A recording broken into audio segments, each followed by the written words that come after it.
Shalom Bapak Ibu, Saudara-saudara sekalian, kita berjumpa kembali dalam acara Manarima hari ini. Tetap bersemangat ya, kita mau belajar firman Tuhan, kita sungguh-sungguh mau menggali kebenaran firman Tuhan, supaya hidup kita penuh dengan firman Tuhan, sehingga dengan demikian kita lebih mengerti akan kehendak Allah. Tapi ada baiknya kalau kita membuka acara Manarima hari ini dengan doa terlebih dahulu. Mari kita berdoa.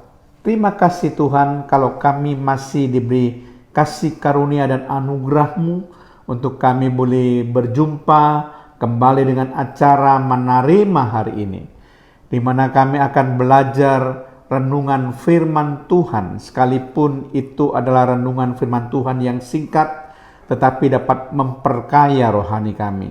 Roh Kudus tetap memberikan pengertian-pengertian yang baru, hikmat, akal budi, dan kebijaksanaan kepada kami. Terpujilah nama-Mu Tuhan, di dalam nama Tuhan Yesus Kristus. Haleluya. Amin. Shalom Bapak Ibu, Saudara sekalian. Topik yang akan kita bahas dalam Manarima hari ini adalah orang Kristen menurut Kisah Para Rasul pasal 11 bagian yang pertama. Nah, untuk bagian yang pertama ini saya akan membahas 5 karakteristik orang Kristen. Kemudian nanti pada bagian yang kedua saya akan membahas 6 karakteristik orang Kristen. Dan bagian yang ketiga atau bagian yang terakhir saya juga akan membahas kembali 6 karakteristik orang Kristen. Jadi total semuanya ada 17 karakteristik orang Kristen menurut Kisah Para Rasul pasal yang ke-11.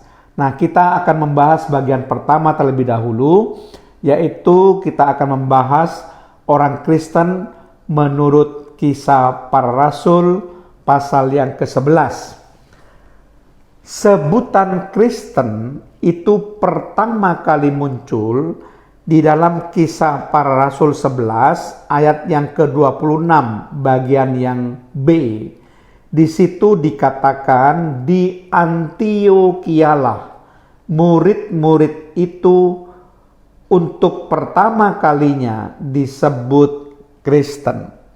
Jadi sebutan Kristen yang dikenakan pada murid-murid Kristus itu pertama kali itu disebutkan di Antiokhia. Jadi kita sudah mengerti ya, kata Kristen pertama kali disebutkan di mana. Nah, kalau kita melihat apa arti daripada Kristen itu, maka kita bisa mengerti bahwa arti Kristen itu adalah pengikut Kristus atau follower of Christ. Jadi arti Kristen sebenarnya itu adalah pengikut Kristus. Nah, menarik sekali Bapak Ibu Saudara sekalian, kata Kristen itu cuma disebut 3 kali saja di dalam seluruh perjanjian baru.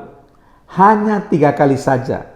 Kata Kristen yang pertama itu ditulis di dalam Kisah Para Rasul pasal yang ke-11 ayat yang ke-26. Kemudian kata Kristen yang kedua itu disebut dalam Kisah Para Rasul pasal yang ke-26 ayat yang ke-28. Kemudian kata Kristen yang ketiga itu disebut dalam 1 Petrus pasal 4 ayat yang ke-16. Jadi hanya dalam ketiga ayat ini itu disebutkan kata Kristen dalam seluruh perjanjian baru. Nah, sekarang kita akan menggali bagaimana orang Kristen menurut Kisah Para Rasul bagian yang pertama ini. Kita akan bahas 5 karakteristik orang Kristen menurut Kisah Para Rasul pasal 11. Karakteristik yang pertama, orang Kristen adalah orang yang memberitakan Injil. Itu bisa kita lihat dalam Kisah Para Rasul 11 ayat yang ke-19 sampai ayat yang ke-20. Di situ dikatakan, sementara itu banyak saudara-saudara telah tersebar karena penganiayaan yang timbul sesudah Stefanus dihukum mati. Mereka tersebar sampai ke Fenisia, Siprus, dan Antioquia, namun mereka memberitakan Injil kepada orang Yahudi saja. Perhatikan, namun mereka memberitakan Injil kepada orang Yahudi saja. Ayat yang ke-20, akan tetapi di antara mereka ada beberapa orang Siprus dan orang Kirene yang tiba di Antioquia dan berkata-kata juga kepada orang-orang Yunani dan memberitakan Injil. Nah, sampai di sini saja.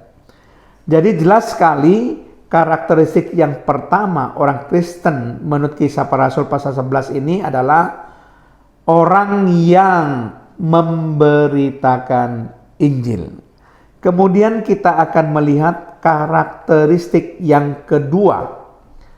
Orang Kristen menurut Kisah Para Rasul pasal yang ke-11 adalah orang yang mengaku Yesus adalah Tuhan. Sekali lagi, orang Kristen menurut Kisah Para Rasul pasal 11 yang karakteristik yang kedua adalah orang yang mengaku Yesus adalah Tuhan.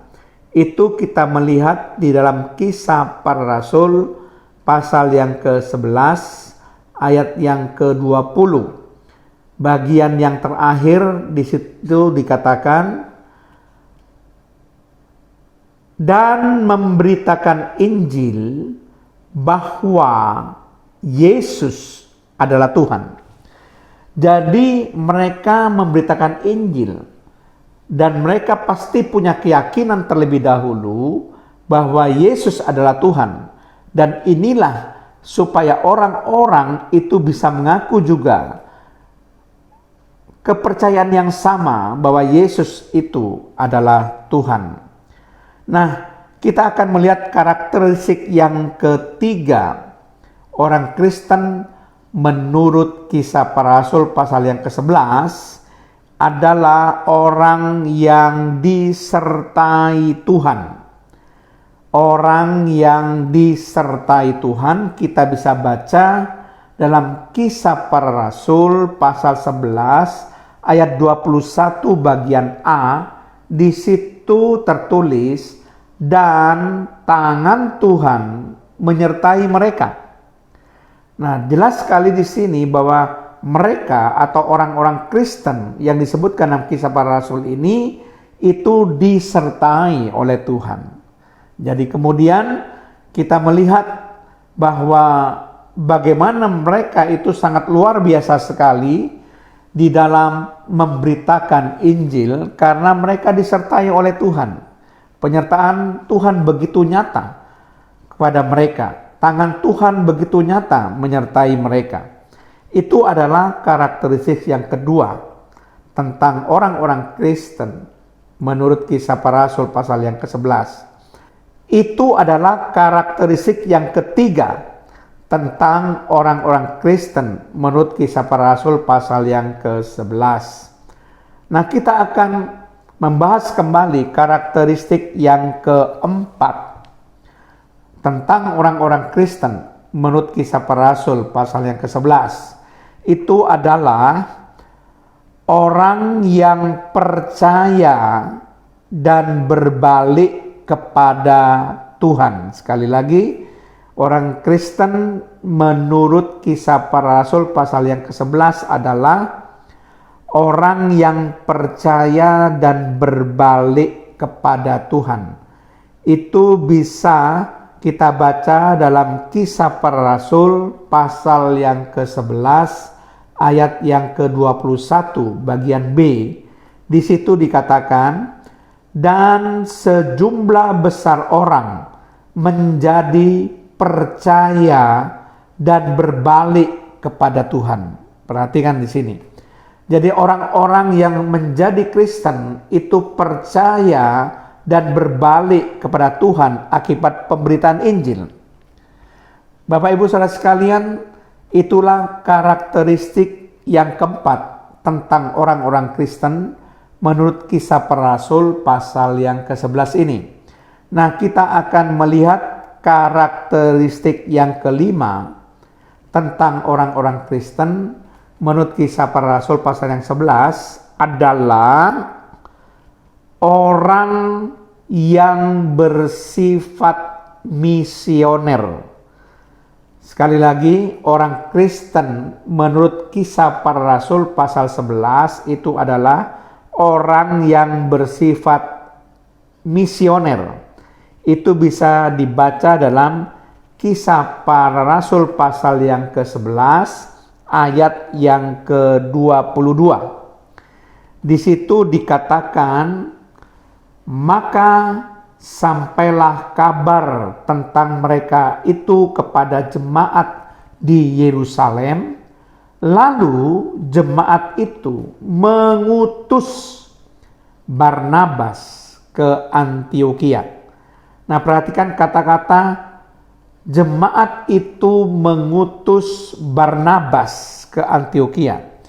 Jadi orang-orang Kristen yang ada di Yerusalem menurut Kisah Para Rasul pasal yang 11 ini, orang-orang yang suka mengutus misionaris atau penginjil yang bernama Barnabas ini. Itulah sebabnya kita mengerti karakteristik orang Kristen menurut Kisah Para Rasul ini. Nah, kita sudah membahas 5 karakteristik tentang orang Kristen menurut Kisah Para Rasul. Ini merupakan bagian pertama yang kita bahas. Saya simpulkan, orang Kristen menurut Kisah Para Rasul pasal yang ke-11, yang pertama adalah orang yang memberitakan Injil. Yang kedua adalah orang yang mengaku Yesus adalah Tuhan. Yang ketiga adalah orang yang disertai Tuhan. Yang keempat, orang yang percaya dan berbalik kepada Tuhan. Yang kelima, orang yang bersifat misioner. Amin. Kita akan berdoa. Terima kasih Tuhan, kalau hamba-Mu sudah membahas mengenai orang Kristen menurut Kisah Para Rasul pasal 11 bagian yang pertama ini. Kiranya kami boleh mengerti pengetahuan-pengetahuan baru yang disebutkan di dalam firman-Mu Tuhan mengenai pengertian orang Kristen menurut Kisah Para Rasul pasal 11 ini. Terpujilah nama-Mu Tuhan, di dalam nama Tuhan Yesus Kristus. Haleluya. Amin.